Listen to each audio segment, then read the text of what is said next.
Democrats are saying that tonight's races don't mean much when it comes to next year's crucial midterm elections. But many Republicans see tonight's results as a possible referendum on the Obama presidency. So perhaps one of the bigger questions of the night, what happens if Republicans take all of the three big races we're following, New Jersey, New York, and Virginia? With us now, Jordan Lieberman, publisher of Politics Magazine. Jordan, it's great to see you. Great to be with you, Shepard. Yeah, I wonder if it's fair to say that each different location might mean a different thing, as the issues are different in each spot.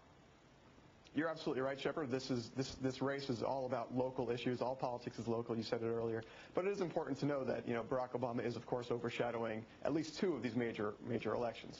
Gubernatorial elections, of course. And as we were mentioning a minute ago, would a Republican sweep of these three things, the 23rd Congressional District in New York, plus the state of Virginia, and maybe more importantly the state of New Jersey, mean something in the big picture?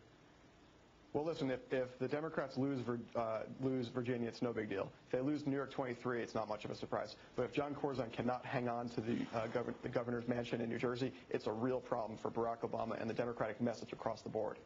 And why is that? So many, New Jersey is a local market for us here in New York, and we all know that Jon Corzine's polling, that his favorability rating was below 40%. They're livid over taxes, on and on and on.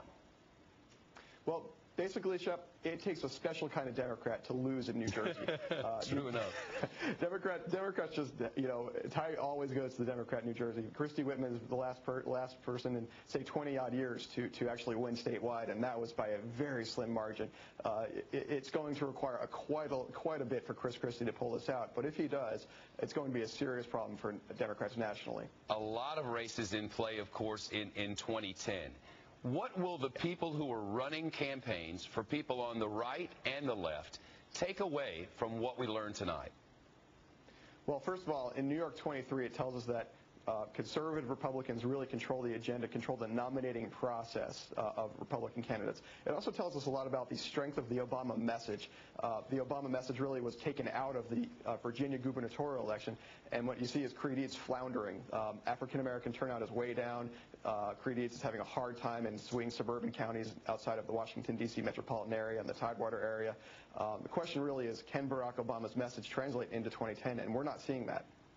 And you mentioned African-American turnout is way down. Let's face it, African-American turnout boosted Democratic numbers across the country. Is there a sense that the African-American sort of the base that was so excited about the last candidacy might not have as much of a reason to come out this time? Well, sure. Turnout is always lower in midterm elections and even lower in, I was actually looking toward 2010. Elections.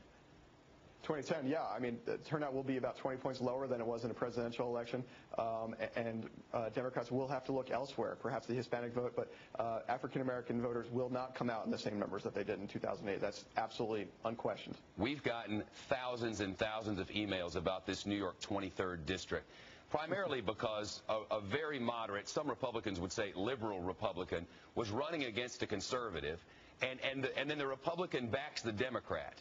What does that tell us about the GOP going forward, if anything? Is there still a big tent, or has the far right said, this is how we're going to be?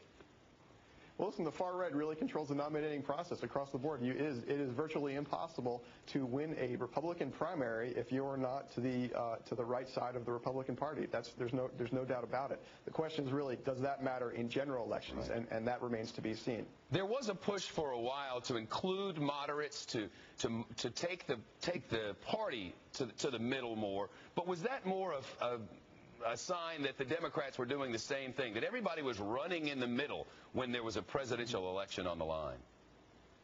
Well, obviously, in general elections, turnout is far higher, and this is won and lost in the middle, of course. But in off-year elections, in midterm elections, these are really determined by the base voters, which are the more liberal and the more conservative voters. So what you will see in the next 18 months and 24 months, really, are the more extreme parts of both parties being more vocal. Absolutely.